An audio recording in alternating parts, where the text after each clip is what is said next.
È stato inaugurato in mattinata a Selvazzano Dentro un nuovo mezzo comunale per il trasporto sociale. Il nuovo veicolo, un Fiat Doblò versione Cargo, è composto da 3 posti più carrozzina e relativa pedana termoidraulica per il sollevamento.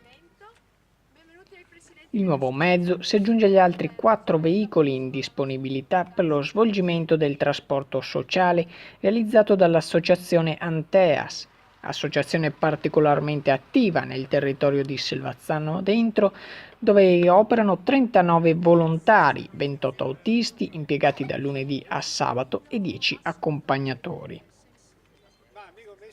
I mezzi del trasporto sociale sono impiegati per condurre persone in stato di fragilità economica e sociale a fare terapie, visite mediche, attività riabilitative, ivi compreso il trasporto scolastico di bambini diversamente abili che frequentano le scuole superiori.